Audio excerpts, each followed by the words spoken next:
dance and culture around the world. We are here at the Unite studio, and my guests today are Odai and Rowan. Both of them are teachers in West African dancing. So, Odai, would you like to start introducing yourself to us? Where are you from? What is your specialty? How did you start? And Right, my name is Odai, from Ghana, West Africa. In Ghana, I grew up in the capital. It's a small town there called Nungwa. I was born there, grew up there, so I know much things of what I'm doing, from there. When you're talking about Africa, I know most of the things from Ghana. I know a few things from other part of Africa as well, but I will today talk more about Ghana and the traditional music we do and some of the traditions that we perform throughout the day or a year. What was your other question? How did you start your drumming experience, your music experience, your dancing experience? I was very lucky when I growing up. There was this man in the community where I grew up that has gathered a bunch of kids and teaching them out of love, teaching them the drumming and dancing and the music. He was a musician himself and traveling around the world. It's called Nia Labi. Nia Labi started bringing us together, and he had the kids, and one day I happened to hear the drumming going on, and I was like, oh wow, what is this music? And so I followed the sound and I ended up being there. Since then, every day, about that time where I heard that thing, I would go to that place and it's happening. And I'll go and watch, and then all out of watching it, I got interested. So one day, weird thing, right? One day, I was standing in the audience watching, and this man is teaching the kids like one of the movements, and for me looking at it, I felt like I could do it. I felt like it's so easy, right? And so I yell out of the audience like, I can do that. That's so easy. So he heard me. The man heard me and said, "Who is that?" And everyone is like, ooh, that's him, kind of thing. And they say, "Come over. You think you can do it?" I'm like, yeah, I can do it easy. All right, come over, jump in. Show us what you can do. I couldn't do it. It's different the way my body is moving from what I'm thinking. I couldn't do it, but that was my entry point. But it was already in your brain. Yes, it was already in my brain. I could actually see it myself doing it and everything. It just say, yeah, do it. Let's say, no, I couldn't do it then. But then that was my entrance of practice joining. Makes perfect. Yes. Joining the drumming and dancing. And Rowan, what is your background? Well, nowhere near as exciting. I remember one time, actually, I was going to say, he said to me that drumming and dancing kind of saved you, didn't it? Oh, It was his way forward, way out. out. It was not as intense for me, obviously. I was born in London, but I grew up in the south of France in an African community. So there was a lot of Cameroonian people, North Africans, Algerian people, and a lot of Senegalese people. And I never really fitted in with anyone else. That was my home. That was who I felt were my brothers and sisters. And the color of my skin didn't matter. It's just what I knew. The first languages, the first music I listened to. My parents are both British, and I grew up with South African music, actually. Kanda Bongo Man, Ladysmith, Black Mambazo, that kind of thing. But I really was drawn by the traditional drumming. So Cameroonian music is more melody and it's kind of like boom, but it was it was less not attractive but inspiring to me than the traditional drumming. For me, the link between the drumming and the dancing and the movement of the bodies with the traditional drumming just drew me in.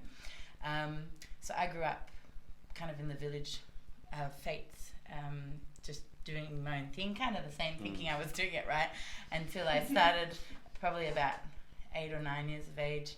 A Senegalese teacher was teaching dance. It was paid. I had to pay for it, and my parents let me. But he was just, his movements were just so beautiful, and I just wanted to be like him. Obviously, I'm not a tall, skinny Senegalese man, but yeah, and it drew me in, and so I grew up. That was all I knew until I was maybe 20, 21, and then I traveled the world. I did lots of other traveling and studying, and then when I came to Australia, I had this image of a melting pot in Australia. There'd be so many African people, and I got here and there was nothing. There was nobody that I knew, and there was no internet at the time. There was no websites. There was no Facebook, and it took me 4 years to find one person who was from Ghana, actually, and Aflaq came over and did a camp, and once I met him, then I met most of the African community here. And I still received classes, and I went to Senegal, I went to Ghana, I did a lot of traveling in my quest for dance. And I started teaching on a fluke because the lady who was teaching here moved back to France, and there was going to be nobody teaching. So I thought, I'll give it a go. Yep. I could do that. And it's been great. But this time you were right. This time I could just about, Teaching is very different from dancing itself. Like, I love dancing, but teaching is a whole other world. Okay, great. So both of you are, I think, very well positioned to be able to speak about that relationship between dance and the culture. And I was hoping maybe you could tell me if there are different styles of dancing for different moments in people's lives, like birthdays and celebrations, weddings, coming of age, and all sorts of different moments. How can I put this? With the tradition dancing that we do and the drumming, every tradition rhythm has its own dancing. It also has its own story behind it. So you don't just get up and dance. You're doing the movement to tell a story of something. Each and every one of them. To go on, I would say, for example, when in Ghana, where I'm from, we got so many tribes, and every tribe also has a slight different of how they actually also look at the tradition rhythms and the dancing and how they perform it and everything. So we do similar, we do sample, for example, dancing like Gahun, for example. Gahun is only performed when someone is about to get married. It's a married kind of dancing, Gahun, and we sing, and when that kicked in, when we start the rhythm and the dancing, the whole community joins in. And everybody understand we're doing this to celebrate these people getting married. All right. Same as when we're doing like Gome, what we call Gome dancing. Gome is a social dance that when you're coming up and you grow up to a certain stage, Gome dance stands for telling a story about I'm grown up enough and I can showcase what type of woman I want to be with, or what type of a man and what type of woman I want to be, or what type of a man I want to be. So, for example, during out the dancing, you may see a guy will come up with his dress like for example, a doctor.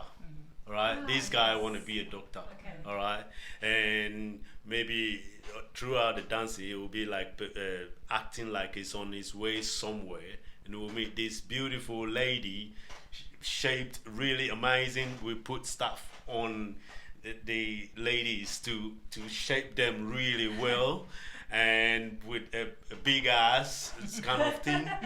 And this guy will go like, whoa, this this actually has to be mine. For me to one day when I become a doctor, this is the type of body shape woman I want, and the woman will sit down and be like, oh well, I want to marry a doctor, someone with some. So throughout the dance, you can tell the story of what gourmet is like. Okay, yeah, you're at the stage where you can start to think of next step, marrying. What kind of how do you want your marriage to be, your adult life to be like? So every reading and the dancing's got a story on it. Yeah, definitely. There's absolutely. There's a lot of rhythms that are done at certain times of the year. So you'll have, like, for example, the harvest dance is very common as well. And a lot of people who have done like one class of African dance will go, what's that move? The cutting move, or the how high is the grass move? Those kind of things. And that tells a story. Like, everyone does it very differently, and I've seen the harvest dance in Senegal and Ghana and Guinea and even in South Africa and Zimbabwe. They have variations, but it's nearly always, you start off by, digging of some kind, and then you have the sowing of the seed and how high is it, and then you have like how to harvest the fruit or the vegetable or whatever it is. So some people, picking and putting in the basket, or that kind of thing. And then what I loved about the Ghanaian take, whenever I was doing it with Afra, there was Ghanaian dancing compared to Guinea and Senegalese. It's always a bit cheeky. There's always a bit of like a kind of thing. And teasing. Yeah, teasing. And it was really beautiful because you'd often do most of the harvesting solo as an individual dancer, and then the celebration move, which is the move that you do when you've got whatever you've harvested, was often done as a pair. And it'd be like, I got more than you, or I got this, and it was always like clapping involved, and and it was often a paired up thing. And that's often what I would imagine in the villages. What would happen is the women would do one part, the men would do the working in the fields, and then they'd get together and celebrate and show what they had acquired.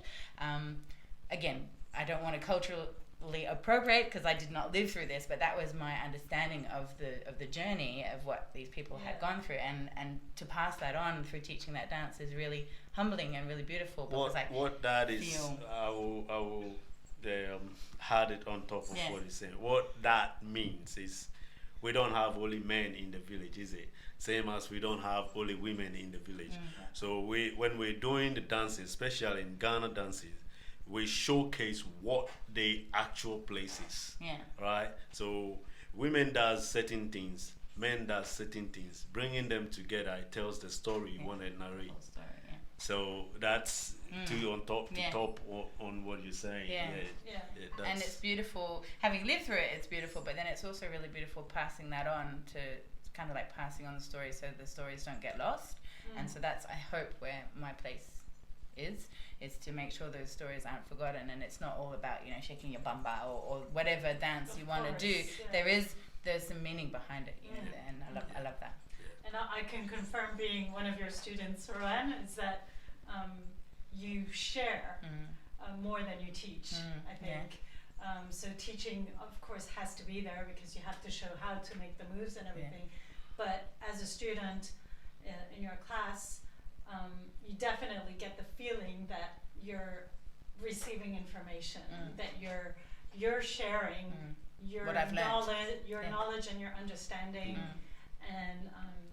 and it makes the dancing even more fun, and even we appreciate it even more because we become a bit a part of it. We're invited into that culture, and that's what's amazing. Wait until you come to his class. I've never been to one of your classes, but I guess it'll have to be on my to-do list. Thanks. I don't know when that is coming back. I'll have to make another baby, and then you can start teaching. Alright. Dancing and teaching, like you're saying, it's dancing itself. It's a whole different feeling when you're doing that. When you're teaching, you're actually not feeling anything. You're actually just basically selling the minimum you go, Yeah. minimum you go for people to just try to understand before actually you can actually explore and go. So yeah, it's a difficult position as a someone that you've learned already to go on every day trying to teach. You don't get time to actually do The fire. what you have learned for so Yeah. long. Yeah. And yeah, it can kind of I mean, it's good, I love it. I will wish that I got the people coming every day and we're always like on and we can But keep building it up. You're saying that, but maybe you don't realize as teachers that it does come through. And it does come through in everything that's also around the dancing. So moments like yesterday we had Amazing. the party and Yeah, everything. yeah. It's a community Of coming course, together. of course, of The course, of children, course. the drummers, you guys were amazing. Of I mean, there course. was a dynamic that was Fire. it was like fire. You know? Like, it was incredible. It was an amazing experience. No, I'm happy that Yeah. you guys love it. I'm so happy. I was actually blown up a bit. Like I'm like, whoa. It feels a bit long time for me being around it. And I can see everybody just trying to have it going. I'm like, oh, wow. It's getting a bit intense. And I you're love not judged for not being No, able no, to no, do this or that, because obviously, I mean, Nah. That's another Well, thing. don't judge nobody. And I'm sure it's the same for you in Ghana, but in Senegal, when I was there, there's no judgment at all. Like, you have these 2-year-olds who can barely even walk who are dancing. You have these 90-year-old, maybe not 90, but 70-year-old ladies who are coming up with broken back. You have, I was dancing when I was pregnant, like a week before both babies I was dancing. There's no judgment, because dance isn't about, it is when you're in the ballet, you know, like it's about when you technique, get it but to it's a certain about stage. sharing. It's about doing your thing, and each move is going to be different. Like, we have 3 completely different body types and age groups here. So in African dance, or at least my experience of it, it's about enjoying and living the movement and the drumming. It's not about the technique and where the hand is and where the finger is, and just smile. Smile. That come to play Later. when you get to it's like everything else that we do in life. You go to school to become a carer, and then you want to go on to be a nurse, and then you want to go on to be a doctor, and then you want to go on to be a surgeon, and then from there you want to go to whatever stage. So it's exactly the same thing.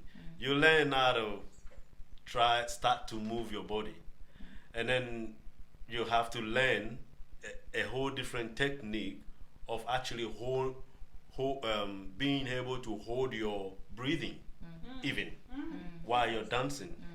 And then you have to learn how to forget about your tiredness and just go with the flow. It's a lot of stuff. It builds up. But again, with what we're doing here, I understand where you're coming from. What we're doing here, it's not a competition. It's a place to come and enjoy. So then again, we're not gonna go like and looking into a specific stuff. Yeah. But yeah, when you get to a point, even how you flick your fingers, it become a thing. Yeah. Even how you turn your head. Yeah. I can be on the stage without having to move my body. I just use my eyes and my head to do a whole lot of movements, going with the rhythm, and you'll be clapping for me. It's all these things come to play when you start to go up and up and up. So yeah, I understand it. Yeah, here, of course, let's come together. Let's have a play. Yeah. Nobody takes this as a career. But we're just bringing the community together, come and have fun, go home and rest, sleep well. So, yeah. So, Odai, I Yeah. see that you brought some instruments. Okay. So this instrument here. I've got the other drum there, Yeah. and some shakers as well. Asalato we call it. But this is what we call a Shakai. This is in my language. Again, many people around the world call it different names. I've come across people calling it maracas, Maracas, Or shikere. shikere, a whole lot. We call it a shakai. Now, basically, when we're playing this instrument in our orchestra, when in Ghana, a set of drum and rhythm is going on, this stands like when you got your drum kit. So your our Western drum kit, you got your hi-hat. Yes. This is what it is. Ah. And we play. So it's just like when you play, yeah. And it matches whatever, it depends whatever rhythm going on. Sometimes you can play like.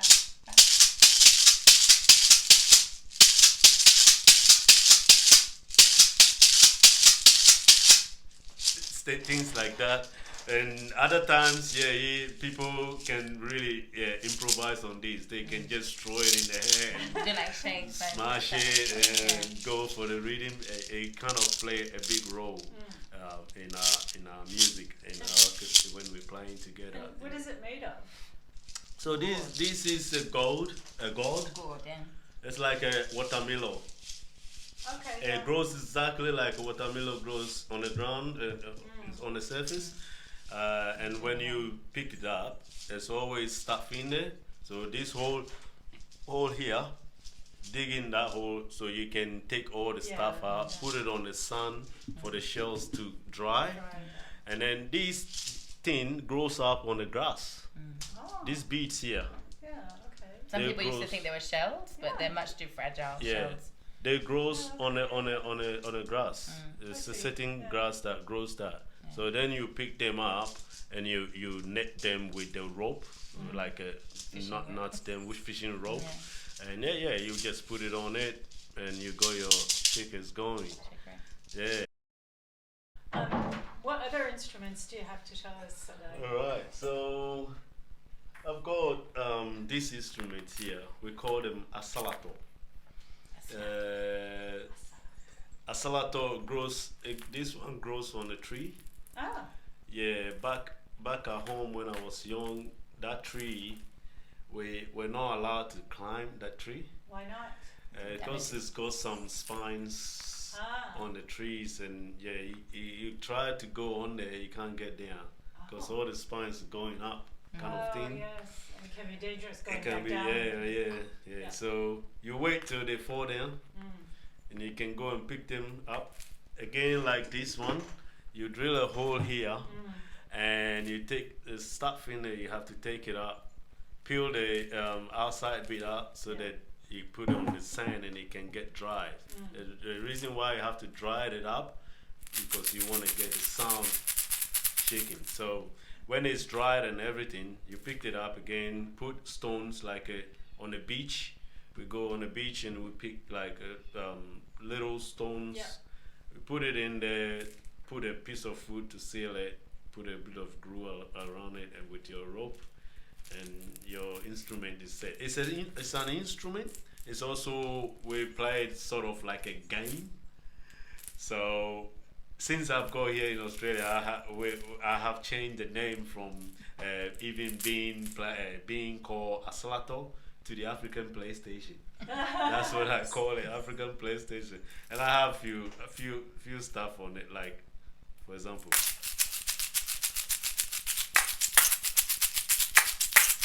Game 1. Game 2.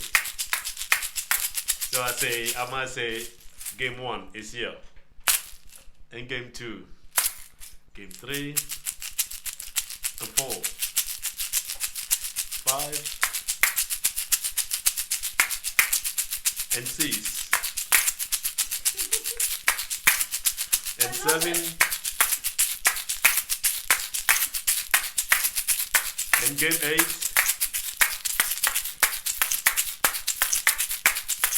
Wow. And 9,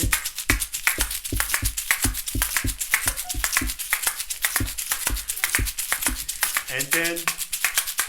Sometimes I say game 10 is my last level, and I play all my skills and talk to mommy and daddy or talk to you like what we're doing, and I can talk and play all my skills at the same time,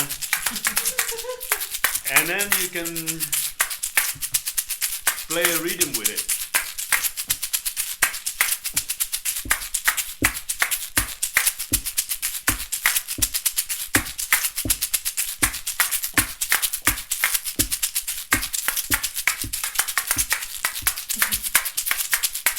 Play solos on that,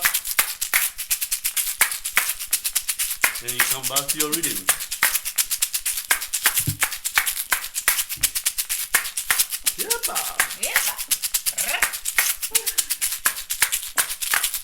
And it can go on and on and on and on and on and on. And the crowd goes crazy. Absolutely. This is my favorite one. You have such dexterity. I mean, that requires a lot of training. Oh yeah, yes. Rubik's Cube, eat your heart out. Yeah. And you need your coordination working 200%. accurately at the same time, because your left is doing a totally different thing. Oh, yeah. Your right is doing totally different thing. It's got 4 balls that you're changing around your fingers. It's really good. So I still do it. When I go to the schools, like teaching and that, I tell students this is really good for your coordination, and it is. When I used to be at home in Ghana, to go from my home to training center to where we train, it probably take me about an hour to walk, and I'll be playing these out of the concentration. I won't even realize that I've walked that long. Because my concentration is focus on there, and I've been playing. By the time I realize I'm on the training center. Yeah. So is it a common instrument back in Ghana? Back in Ghana, yes, Yeah? it is a common. You can find it anywhere in Ghana, but it doesn't mean that everybody can play it. Yeah. You have to tune yourself into it to really get going. I think you've got another instrument hiding down Yes. So this is a we call it dono. Dono drum. This is amazing drumming. I love it. So dono drum is also its own. You can actually use this drum to lead the whole orchestra as well.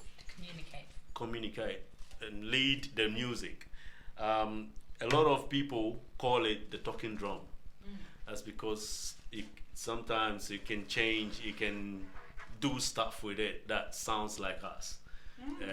But originally, traditionally, we call this one a dono drum. Now, you will see similar of them from other countries in Africa, called different names. Like other people call it the like a Senegal, for example. I think they call it I forgot, but they might call it different name. Back in Ghana, we call it dono. And this drum here, it can change its tone, like I said.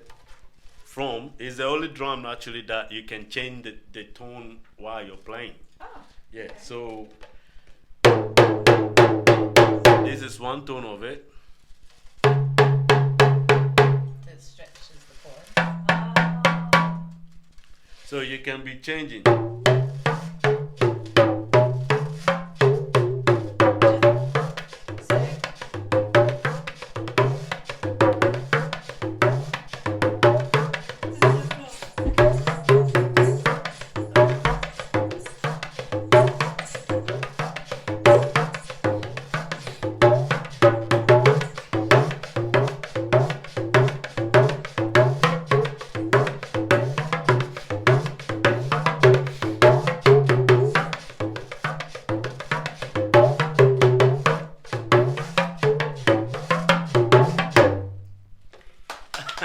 So what happened is when you put pressure on the strings, it stretches the skin. Stretches the skin. Yeah. And when you let go, it goes to its normal tone. So that give you that you're manipulating is that the right word? Yeah. Manipulating the tone and sound what comes out. Modifying it, yeah. So you need to push it in a certain volume you play you touch it. Yeah. So it's again coordination and a lot of stuff going on when you're playing it. It's very unusual to see. Because for those of you listening only by sound, you can't see, but Odai is squishing the strings You almost can't tell with his arm and elbow. It's very unusual. I do highly recommend that you tune into the YouTube channel of Unite Studio to watch him do that, because it's really, really funky. It is really, so I love it. the strings are made of skin as well? So these strings are animal skin. It's goat skin.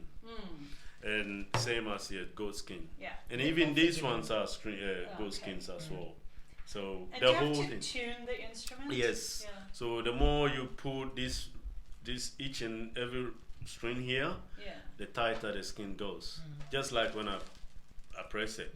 Oh yeah. So you can tune them by going one by one. It takes a lot of time to do it. To tune them one by one and stretching the ropes, and then you Do you have to do it often? No, I haven't done it actually. This one I haven't done it for a few years now. Yeah. Okay. It just decreases the tone with time because it becomes less stretchy. So it brings the tone down like a makes normal sense. drum. Weather as well changes it. So you might tune it, but when it's sitting there, the moisture, weather changes from winter to summer, whatever, it changes it. So then you gotta go back and tune it to whatever you want. So that's the new drum. Okay, so Odai Rowan, this wraps up our part one of this podcast on West African music and dancing. So let me just remind our listeners that you are Odai Afote. That's right. And you are Rowan Licht. Talk about hard names. You've done a great job. So I had to put on my smart girl glasses so I can read properly. And you can find Odai on Facebook under the name African Oz. So that's AFRACANOZ. And he's got a website. It's africanozdramanddance.com.au. So it's African Oz Drum and Dance in one word. So that's AFRICANOZDN. I'll start again because there's a lot of letters there. African Oz Drum N. It's an Right. N. And it's So just a letter. AFRICANOZDRUMNDANCE.com.au.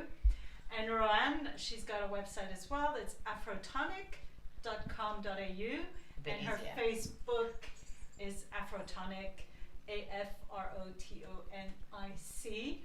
And on the website you can see videos of some performances, and you can see also the timetables of the classes, etc. And I highly recommend. So that's the end of our part one. Come back in a couple of weeks for part two. And see you later. Can we Thank say you, Rowan. Thank you, Yeah. Adai. And thank you, Monique. We didn't say thank you Monique. for doing this wonderful job. Yeah. Thank you. Yes, sir. My